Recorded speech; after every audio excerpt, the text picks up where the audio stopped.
Well, it looks like it's a final wrap for the Blitz, so. God, it's just, it's been a great experience, and I'm glad I got to know you, Abs. No, really. Brought a good friendship. Highly recommend it. Yeah, if you guys ever want to make better friends, do a really, really hard project every week like we do. In and out of class. So. Yeah, but for the last time, I'm Kelsey Royalty. And I'm Abby Jones. And thanks for tuning in.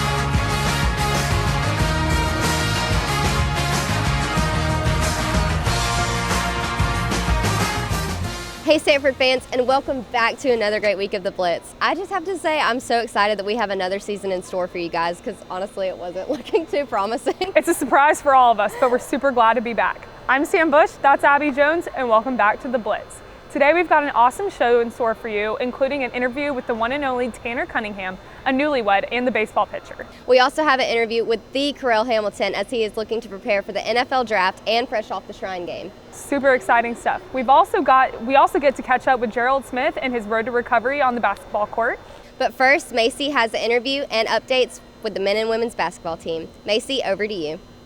Thanks, guys. I had the privilege to cover the Samford University women's basketball team so far this season, and they are a very talented team and have earned many milestones. Head coach Mike Morris won his 250th game earlier this season, breaking a Samford University school record. Their leading goal scorer, Hannah Nichols, also earned her career high of 29 points in December. They've been struggling lately in their conference play. They're 2-8 in the Southern Conference and on a 4-game losing streak after losing to UNCG at home on Thursday. Prior to that, they were on the road where they lost to Mercer, ETSU, and Chattanooga. After the ETSU game, head coach Mike Morris tweeted that he doesn't believe in moral victories, but that he does believe in the progress of the process and that he thinks that they made some that night. They will continue to try to progress as they try to end their losing streak this Saturday when they face Western Carolina at home. Now it's over to Levi with an update on the men's basketball team. Greetings, ladies and gentlemen. This is Levi Edwards here with Bulldog Blitz, and I'm here with the face who named this place, the OG, Pete Hand, looking bad and bougie on the Harley, and we are here talking about men's basketball as we are getting closer and closer to March Madness with the SoCon Championship Tournament just around the corner. Samford has been on a roll lately with a winning record overall as well as in conference, as we are coming off of a win against Western Carolina, blowout game 82-63 here at home, but we also have come off of a tough loss here at home as well against UNCG, as the Bulldogs were held scoreless within the last 5 minutes of the game. Coming towards this end stretch of the season, the Bulldogs are looking very young, very promising, looking like they're about to start getting hot, start to get popping off with three-dimensional players, I like to call them. Demetrius Denzel Dyson, their leading scorer for the Bulldogs, averaging nearly 16 points a game, as well as the big man they like to feed in the paint, Wyatt Walker, leading Samford in double-doubles for the season, averaging a double-double for the season with 12 points, 10 rebounds a game, as well as Kristen Cunningham with his immaculate point guard play that he's been coming up with recently, as he has also become the career assist leader for the Samford Bulldogs this season. With the SoCon Championship Tournament right around the corner, all it takes is for the Bulldogs to get hot around this time, as they can go into the tournament, win it, and maybe even be able to get an NCAA tournament bid. In the words of the illustrious Kevin Garnett, anything is possible. This is Levi Edwards from Bulldog Blitz. Back to you, Abby and Sam. Thank you, Levi and Macy. Let's take a look at the upcoming men and women's basketball games. For women's basketball, on February 11th, we're playing Western Carolina at home. February 16th, we're playing Furman at Furman, and February 18th, we're playing Wofford at Wofford. For men's basketball, February 11th versus Furman at Furman, February 15th versus ETSU on the road, February 18th versus VMI at home, and February 22nd versus Chattanooga at home. Now let's head over to Derk with an interview with Gerald Smith. Thanks, you guys. I'm sitting here with Gerald Smith, double red shirt basketball player here for the Samford Bulldogs. you're a shooting guard, and you double redshirted due to injuries. Can you please explain what injuries you had and how they happened? So in 2014, my original freshman year, I had rolled my ankle a couple times during practice, and it just kept happening and kept happening. So my trainer was like, that's really weird, like something must be wrong with your ankle, so we went and got it checked out. And the doctor basically told me that my ligaments had become too loose in my ankle. So he thought it was best that I should have surgery, retighten them in order to avoid rolling my ankle multiple times. So my freshman year I had that surgery done, and I also had bone spurs shaved off my ankle. So then that was about a 6-month recovery process. So by right when the school started, I was back healthy and everything. And then in our third game, my sophomore year, my first redshirt freshman year was really my sophomore year academically. I tore the ligament connecting my big toe to my foot. I was just in the game, I cut real hard to change direction, and boom, like it went out. I felt it instantly. And this was right during halftime, so like I was in the locker room and I'm like, I think I just broke my foot. And they're like, no, you good, you good. I'm like, I literally did something to my foot. So I kept playing to, you know, show I was tough. And after the game, they was like, yeah, you just tore a ligament in your foot. And I couldn't even wiggle my big toe, like it just wouldn't move. So then that recovery process was 9 months. That one was really, really hard to recover from, to get back healthy, because I had just been down for so long after just coming off another one. So luckily I was blessed with the first injury to get a medical red shirt, because I hadn't played in like over 7 games. And then the next year I got a regular red shirt like any other person would get. So that's how I'm a double red shirt freshman. So as a double redshirt freshman, what did you do besides, I mean, you couldn't practice, so what was your physical therapy process like? So therapy, I would come in every day, twice a day, do anything from calf raises, ankle mobility stuff, picking up marbles with my toes, running in the sand. That was probably the worst thing, trying to get it, because it's like just extra work. Really, I just had to grind every day to get back in shape, get back to being a basketball player, to even walking normal. It's like I had to learn how to walk again. So coming into college, how did it feel knowing that you were injured right off the bat? It was a downer. Really, after it happened, I was like, I'm gonna look at this as an opportunity, you know, just to learn the game for a mental aspect more than just playing. And I was okay with it. But my sophomore year, when I had the second one, that one was like really, really, really tough. Like I was just down like about it, because I like grinded so hard to get back from the first one.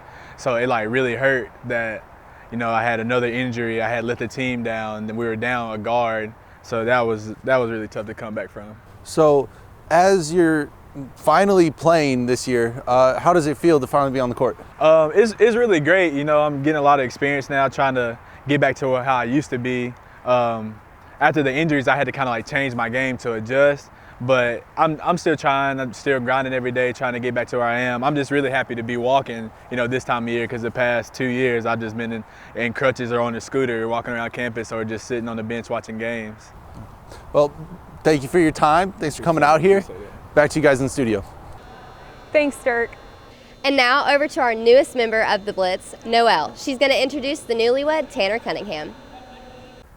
Thanks, Sam and Abby. I'm here with Tanner Cunningham, a senior baseball player on Samford's baseball field. So Tanner, based on last year's success, how do you anticipate the team growing in this upcoming season? Yeah, we had a great year last year. I think this year will be kind of night and day compared to last year.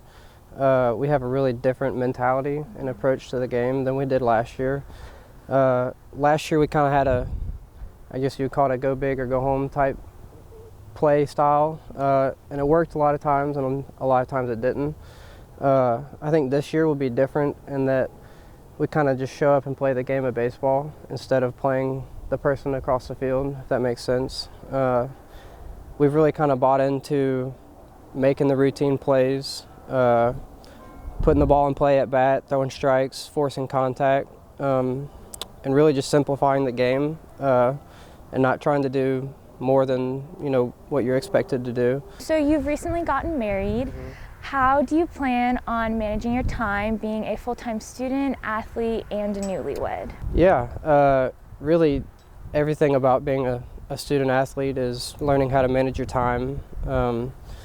I think adding a wife into the mix will add some difficulties at times, but it's really been awesome. She's kind of like my wife/mom. She's made a lot of things easier for me, and it's good to go home and have someone that's encouraging to you. As far as time management, I think it's kind of the same. You know, you have your priorities and you have to stay true to them. It's easy to get behind or get off balance trying to juggle all the different things you do in a day, but overall I think it's been really helpful and beneficial having her to go home to it every day. This is your last year being a senior here at Samford.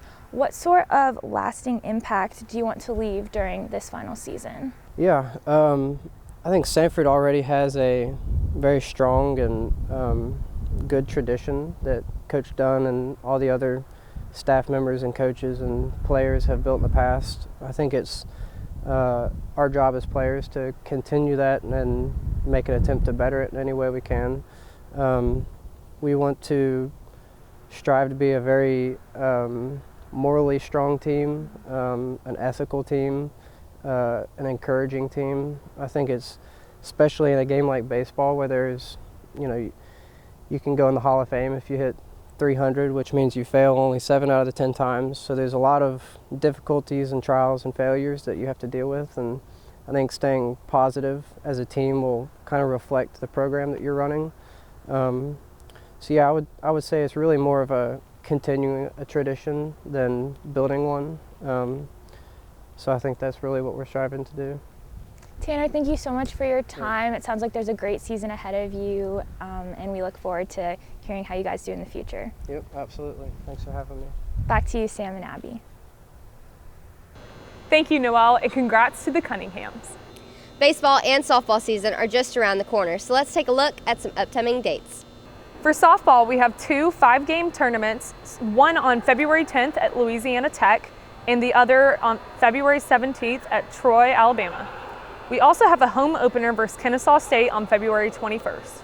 For baseball, on February 17th through 19th, we play UNC Asheville at home. We also play at home on February 21st versus Troy. Well, one of our very own, Carell Hamilton, is a highly ranked prospect for the NFL draft. Justin sat down with him, and let's take a listen. Carell Hamilton, if you look him up in the Samford School Records book, he'll have about any receiving record that you can possibly imagine. Carell, you leave Samford with those records. What does that mean to you? I mean, it's just a great feeling, and it's a great achievement. But definitely just, going away with these records is just it's enabled me, for my name to hold some weight, and this Samford brand just enabled me to do that. And it was a great accomplishment for me and this team as well. I couldn't have done it without these players, these coaches, and, the coaching staff, all the way down to trainers and everything. This isn't an individual achievement at all. It required everybody, and it required this whole Samford program for me to, be able to, get this achievement and all these records and everything like that. It may be my name, but it's definitely a team effort. Now, Carell, out of high school, you went to a small high school and didn't really receive many offers. Actually, none, no FBS offers, in fact. Does that make you play with a chip on your shoulder? Does that motivate you at all? It definitely made me play with a chip on my shoulder for sure. But, I always knew I had the ability, and, my parents always believed in me, and all the coaches that I've been through, they've always had faith in me and always allowed me to, come out on top as a starter, or wanted me to be a leader and always asked me to do more. So, I always knew I had the ability to play at the, FBS level, but I just didn't get the chance. So, whenever we got those opportunities to play those FBS schools, I just try to, just show them, show the nation my game and let everyone know that I was able to play. And, it's not just, me. We have many players that probably should have made it at FBS levels as well. But, just small school or undersized, just didn't have the opportunity, didn't have the chances, that's why they didn't get, the offers from those big FBS schools that everybody wants to go to. But definitely helped me out, definitely made me play with a chip on my shoulder, and it also kept me really humble. So it was a great, it was great that I was able to choose Samford, and that's, this is where I was able to just play ball. So. Now, I know you played in the Shrine game down in Florida, in Tampa, your hometown. What was it like playing in front of a lot of your friends' family down there in a game where you get to show who you are as a player? It was definitely it was just fun. It was really fun.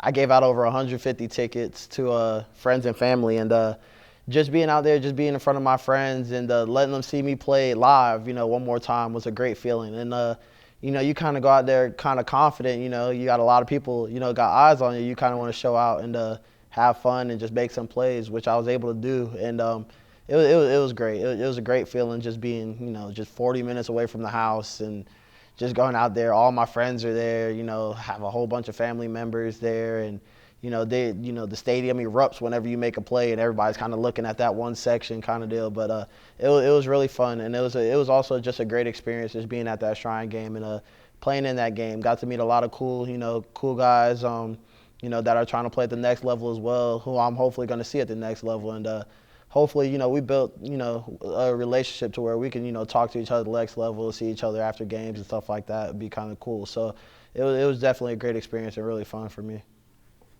Now, Pro Day is coming up in March. I know you're training for that right now. What is one thing you'd like to show these scouts that will be here in March? They've really just been talking about my 40 time, and they all just want to see me run. And so I'm going to go out there, show them that I can run and that I, in fact, have a little bit of speed behind me. But, they really just want to see the 40 time and just come out there, run the routes, and just catch everything and run some crisp routes and just show some explosiveness out of breaks and cuts and all that. So I'm coming out there, just working hard every day, working on, form for the 40, speed, getting my time down, and just making my, working on my routes, just becoming crisper in and out of my breaks, and definitely catching balls. Just got to keep, you got to catch balls every single day. The day you miss a day is, that's probably one of those drops that you don't want. So you got to catch balls every single day, and you just got to stay focused and stay concentrated. But for sure, just stay humble and don't let this whole process overwhelm me. And just keep myself, composed and just be able to go through this whole process without getting a big head or getting, overly hyped and then end up putting a whole bunch of stress and pressure on myself. So. Well, Carell, I appreciate you stopping by and hanging out with us. We wish you the best of luck as you continue your journey into football and the NFL. We're rooting for you, and I appreciate it, man. Thank you. Thanks, Justin. And Carell, good luck to you in the NFL draft. We're all rooting for you and hoping to see you as the next dog in the NFL. Well, I think that's all the time that we have for today. I'm Abby Jones. And I'm Sam Bush. And thank you for watching The Blitz.